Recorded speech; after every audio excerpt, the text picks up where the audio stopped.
The following podcast is part of a certified educational activity titled Partnering with Peers and Patients, Achieving T2DM Treatment Goals with GLP-1 RA Therapy. Access the entire activity and complete the post-test at peerview.com/PVT860. Downloadable slides and practice aids are also available. Hello, this is Dr. Jay Schubert from Touro University, California, College of Osteopathic Medicine. Welcome to this educational activity on GLP-1 receptor agonist therapy in type 2 diabetes.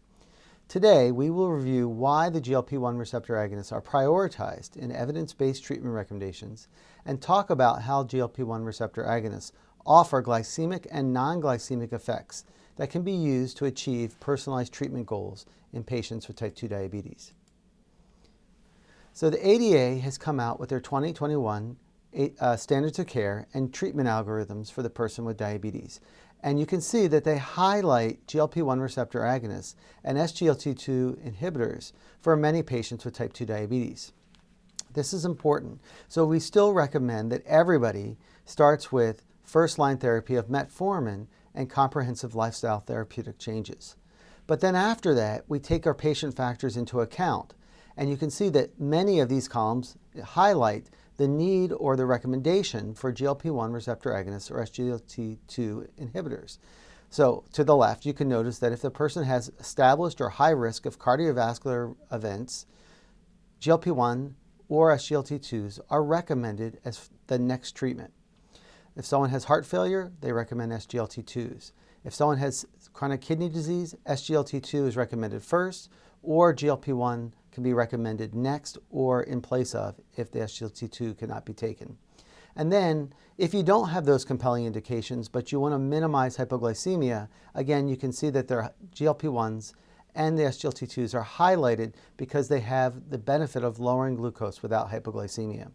And then next to that, you can also notice that if there's a compelling need to lose weight or not gain weight, GLP-1s and SGLT2s are the next recommended treatment. And that's really something that many of our patients today really find very important. So as we look at the GLP-1 receptor agonists, it's important to know that they've been around for a long time. Some have been around for almost 15 years. Even the newest one's been around for 3 years. And we have 7 different deliveries of 5 different medications available. So we have choices that really allow us to individualize to our patients. And you can see that they're all currently approved to be adjunct to diet and exercise to improve glycemic control in type 2 diabetes. And currently, liraglutide has also been approved in children above the age of 10 with type 2 diabetes, which is important because we know that this is a growing concern. Why is it important to know about GLP-1 activity? We know that this is a hormone that our body normally makes in response to eating. And so in the person without diabetes, when I start to eat a meal, you'll notice that GLP-1 released from my intestines will start to slow my gastric emptying down so I can digest food. It'll actually stimulate insulin secretion and suppress glucagon and allow me to properly digest the food I'm about to eat. And also importantly, it's going to tell my body that I'm full. And so this stimulates the normal kind of digestion satiety loop. In someone with type 2 diabetes, they lose that normal incretin effect. And so by supplying exogenous GLP-1, we're now able to provide pharmacologic levels of GLP-1, which then can reinstitute those physiologic changes, slowing gastric emptying, stimulating insulin secretion, suppressing glucagon, and then which often leads to, again, a decrease in appetite, so feeling that I'm full. It's these things that allow us to actually see the benefit of body weight loss. We've also learned that these exogenous agents have also provided additional non-glycemic benefits. As I mentioned, weight loss and now cardiovascular and maybe renal benefits. So when you look at these agents added to existing therapy in type 2 diabetes, they have a nice effect on hemoglobin A1C. So you can see, starting with the graph on the left, all of them have contributed to a reduction in A1C. And as you look at the current available doses, you can see that the A1C reduction can be anywhere from 0.5 A1C reduction all the way almost to 2% A1C reduction. So these are moderately strong agents that can really help to achieve A1C targets. When we look at these agents added to existing therapy and looking at weight, again, you can see that all of them have contributed in the summary study here to weight loss. And these are actually very important from the patient standpoint. When they can get better glucose control and weight loss, you're going to have a happier patient. So then we talked a little bit about the cardiovascular effects of these agents. And why do we talk about this? In 2008, the FDA required medications to show that they were not causing increase in cardiovascular harm. This was in response to a couple of studies that came out regarding the COX-2 inhibitors and rosiglitazone. And the concern was that maybe we were hurting people, not helping the people. So any medication for diabetes that was developed after 2008 not only had to show that they were efficacious, but they also had to show that they weren't causing any additional cardiovascular harm. And this is really important because, again, we want to help patients with diabetes not only to achieve glycemic control, but also get a healthier and longer life. Now, these studies all were a little bit different, but they all had MACE as their main thing. So the major cardiovascular events as the major outcome that had to be studied. And while we were anticipating that we weren't going to cause harm, we actually found that some agents for type 2 diabetes provided cardiovascular benefit, which in some respects was a surprise. So when you look at a meta-analysis of the GLP-1 receptor agonists in these cardiovascular outcome trials, you'll notice that, in summary, MACE is the primary outcome. You had a 12% reduction that was significant. You see a reduction in cardiovascular death, non-fatal MI, non-fatal stroke. These are the components of MACE. All-cause death, even a reduction in hospitalization for heart failure. And what was also exciting for me is that there appeared to be a benefit in renal outcomes, including the composite renal outcome and worsening kidney function. And these are still being investigated in ongoing trials. So there's more to come. But the good news is these are not at all harmful for the cardiovascular outcomes. And in fact, they're likely to be benefit. So let's add that into our options and indications. So again, we told you that they're all available for adults. Liraglutide's available for kids. But now we have 3 of our GLP-1 receptor agonists that have actually indications to reduce major coronary events in adults with type 2 diabetes and established cardiovascular disease. So dulaglutide, liraglutide, and semaglutide injectable. And again, the studies were all a little bit different. But dulaglutide also has an FDA indication to reduce the risk of MACE events in people with type 2 diabetes who are at risk for cardiovascular disease because they included people in their study who had not yet had cardiovascular disease. Well, one of the rate-limiting factors for the treatment of type 2 diabetes is hypoglycemia. And as you can see across here, that these studies had no increased risk of hypoglycemia versus placebo in any statistical manner. And these are actually important because they use glucose-dependent insulin secretion. In the studies that actually had a sulfonylurea and insulin, it is important that you do see hypoglycemia, but these again are related to making sure you back off these other agents that are non-glucose-dependent insulin secretagogues. So if you were using these agents without those 2 classes, you should not expect an increase in hypoglycemia.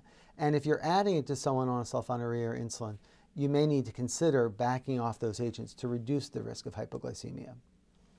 So what are the current recommendations for the GLP-1 receptor agonists as it relates to renal function? So you can see that on the top there, exenatide and lixisenatide are renally excreted, so they have some very specific recommendations regarding the use. So exenatide BID, which is the short-acting exenatide, you should really use in caution with anyone with an estimated GFR between 30 and 50, and you really shouldn't use it if the estimated GFR is less than 30. And lixisenatide, you can see that used with caution if those people, anyone greater than stage 2 CKD, which is an eGFR of 60, and really should not be used with anyone with an eGFR less than 15. And then exenatide weekly, they really recommend not using it in anyone with an eGFR less than 45. Now, we don't know that there's anything that's intrinsically dangerous about these agents, but again, because they're renally excreted, you want to be very careful that these levels don't build up. Now, if you look at the bottom agents, the GLP-1 based agents, you can see that liraglutide, dulaglutide, and semaglutide are not renally excreted. So while some people do have GI side effects and are at risk for dehydration, there is no contraindication to using these agents with lower levels of GFR, but there are warnings that if someone is in end-stage renal disease or if they're at risk for dehydration, use them carefully, and you may need to monitor renal function if they're having any kind of side effects. But it was really only those patients with side effects that I would be monitoring. So let's talk about some potential side effects and adverse effects with GLP-1 receptor agonists. And it's important to know that these agents, while many of them are injectable, share with your patients they're not insulin. So they have very different side effects than insulin. So the most common side effects are gastrointestinal. Now, how do we mitigate these or reduce these? We tell patients that it's very important if you're going to take one of these agents that you have to eat moderately and eat slowly. And if you trust that full feeling that you get with the incretin-based therapy, you might end up eating a little bit less, but you'll also reduce your risk of side effects. It's when you overeat or you eat too fast that you're more likely, particularly, to get the upper GI side effects. The lower GI side effects typically are a little less common. They may be a little bit more harder to predict, and they also are usually go away very quickly over time, within weeks, but if they don't, they may be a rate-limiting factor for this medication. So how do we summarize the benefits of GLP-1 receptor agonists? They have high efficacy. Remember, I showed you anywhere from 0.5 to almost 2%. They have the potential for weight loss. One of the few agents can reduce glucose and contribute to weight loss. And we shared that there are non-glycemic benefits, including reduction of cardiovascular events in people with cardiovascular disease or reduction in some agents and people at risk. They have a low risk of hypoglycemia because they have glucose-dependent insulin secretion.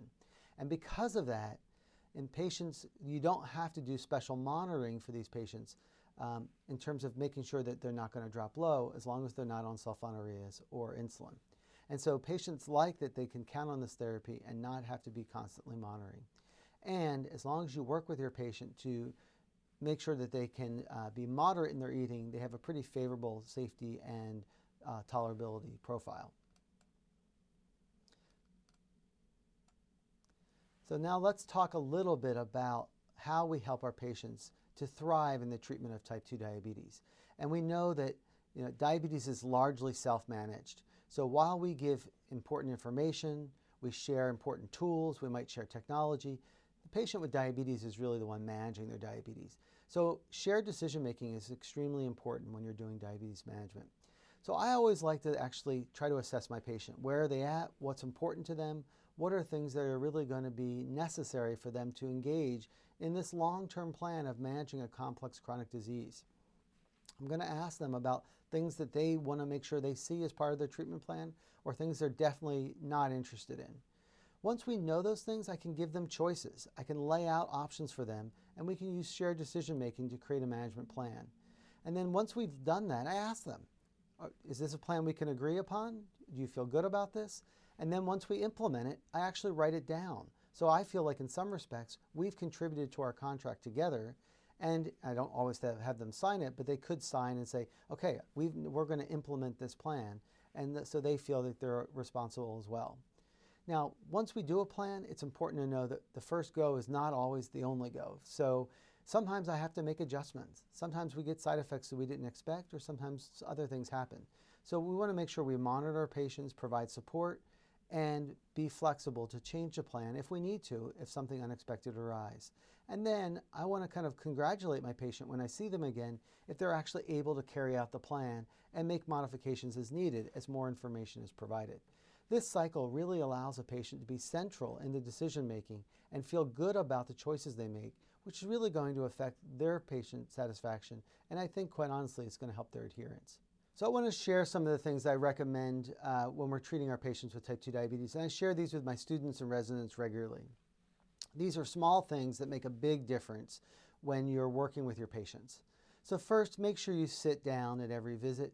Just sitting with your patient changes the dynamic greatly. It actually changes the perception of time from the patient standpoint of how long you're in the room, and it allows you to be partners in the process. Make sure you see your patients as individuals and at least spend some of the time talking about something other than diabetes.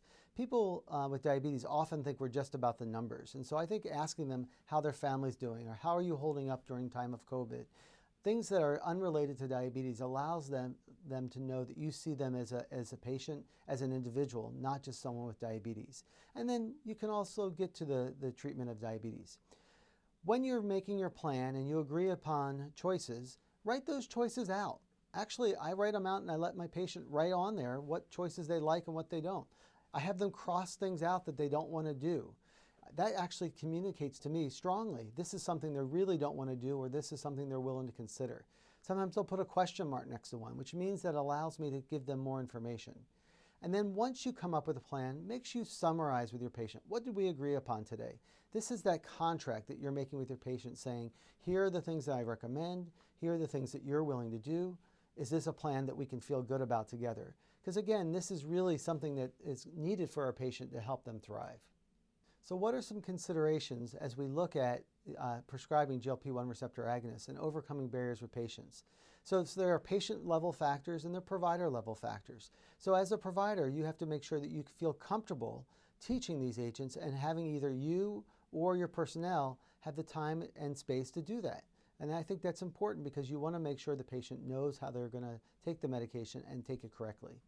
Our patients may have injection anxiety, and that this is something that's become much less common, but it is real for some people, and I'm making sure you understand what it is they're worried about.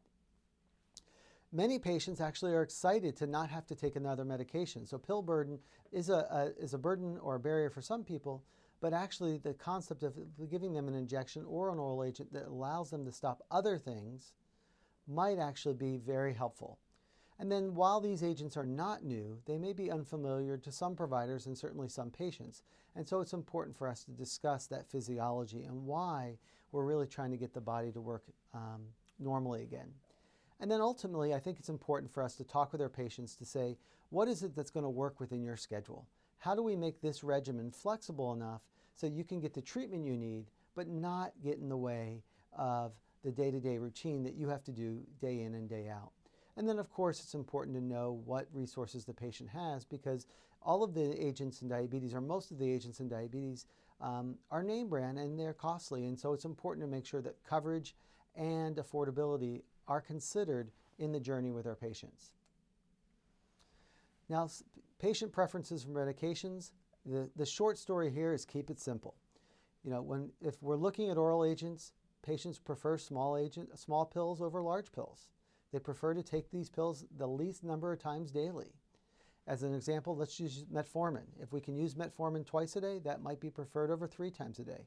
You might get better adherence. And so think about ways that you can minimize the number of tablets someone's taking per day. If you're looking at giving an injection therapy, pens and auto-injectors are favored over vials and syringes in the great majority of patients. So think about how easy will it be to give this medication, and is it something they're going to be able to do without a lot of assistance? Because some people really worry about, is this something I have to come into the office for regularly, or is this something I can do by myself?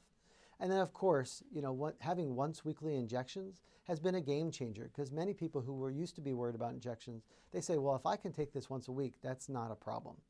And then, of course, anytime you're giving pen therapy, smaller needles are generally preferred over larger needles, and they're equally effective. So do these small things that really help our patients make the medication administration easier for them. Now, you've got agents here across the board for GLP-1s. And so you can see that you have the twice daily GLP-1 receptor agonist, exenatide BID there on the upper left. You have lixisenatide once daily available by a pen on the upper right. You have liraglutide available once daily as a pen on the bottom left. And you have oral semaglutide, which is a once daily tablet as well. So you have the ability for 1 or 2 times dosing per day with a GLP-1, both in injectable and in oral therapy. When you're looking at the once weekly injectable therapies, you can see that you have multiple different formulations of exenatide weekly, available both by suspension as well as a pre-filled pen and an auto-injector. And then you have on the bottom dulaglutide and semaglutide available as an auto-injector for dulaglutide and pen for semaglutide. So again, meeting many of those factors that we just talked about where patients favor this, they're available, and you have a choice across the GLP-1 receptor agonists to offer to your patients. So this really allows you not only to individualize the medication, but individualize some of the tools used to administer the medicine. Now, the oral GLP-1 receptor agonist, semaglutide, is the one unique one in the class, and I want to make sure we highlight some of the characteristics you'd have to think about if you're going to use it.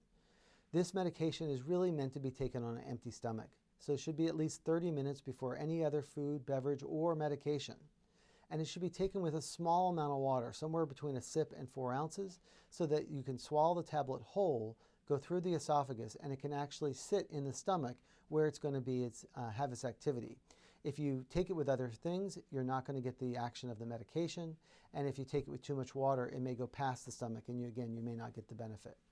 You cannot crush, chew, or any way alter these tablets, and you really want to make sure that you take them by themselves with just plain water so that you can maximize the effect. Oral semaglutide comes in 3 available doses. We recommend that you always start at the lowest dose, 3 milligrams, for about 30 days, and then if it's tolerated, you'll go up to 7 milligrams and then again up to 14 milligrams. And most patients are going to be on 7 or 14 milligrams because those are really the true therapeutic doses, and the 3 milligrams just letting you get used to the medication. But these are factors that are important, that if you're going to choose oral semaglutide for your treatment, make sure you go over these with your patient. So let's put all these things together. So you can see here as a kind of a table that you have all kinds of choices for GLP-1 receptor agonists. You have auto-injectors. You have ones that have a visible needle that it's added. You have ones that have no visible needle. You have ones where you have to mix the powder. You have ones where you have to unlock the device. There are some that should be primed. Your pen should be primed before they're used. And then there's some that you have to dial. So I think these are really important, that if you're going to use one of these agents, the best thing you can do is actually train your patient in the office. If you're not able to give the first injection in the office, which is really ideal, then you need one of the teaching pens or kits so that you can actually teach them how to use it. I think that the key to success here is let your patient help find the administration that's going to work for them, as well as the medication, but also make sure they can do it correctly. And these are not IM injections. These are subcutaneous injections, and most patients don't even feel them when they take them. And again, that's another benefit of taking the first injection in the office, is they're always so surprised, oh, I didn't even feel that. Now, certainly in this day and age, medication accessibility is very important, and there are lots of resources available. So there are ways that you can, as a provider, do formulary searching and actually see which medications are covered. There are systems such as GoodRx that allow you to find the cheapest available price locally for a given medication.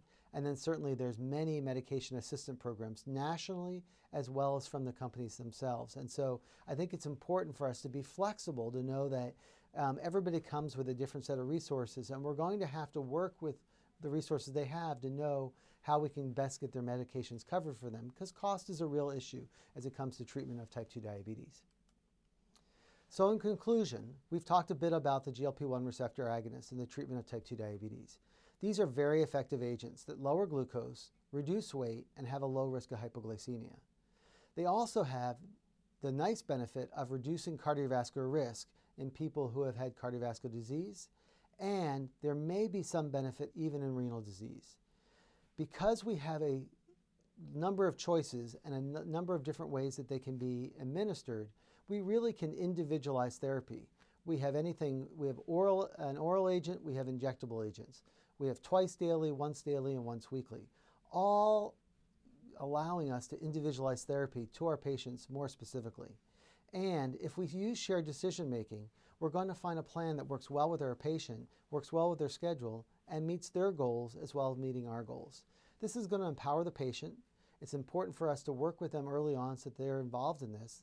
And by setting this plan together, we're really launching them to be successful. And letting patient preferences be part of this is going to improve adherence and improve patient satisfaction. And then finally, when your patients return, make sure you congratulate them for the work that they're doing, because diabetes is largely self-managed. I might spend an hour out of the year with my patients with diabetes, but they have more than 8,700 hours per year with diabetes that they have to constantly manage. And I want to congratulate them for the work that they do for the small amount of time that we do reviewing their results. This is a journey that we can do together, and we want to congratulate them for the work they're doing. This ends our discussion for today. I've covered a lot of information related to individualizing the treatment of type 2 diabetes with GLP-1 receptor agonists and the importance of shared decision-making between patients and providers. I hope you found this activity useful to your practice. Thank you very much for participating, and I appreciate your time and attention. Thank you. Thank you for listening. Download materials and complete the post-test for instant credit at peerview.com/PVT860. This activity is supported by an educational grant from Novo Nordisk Incorporated.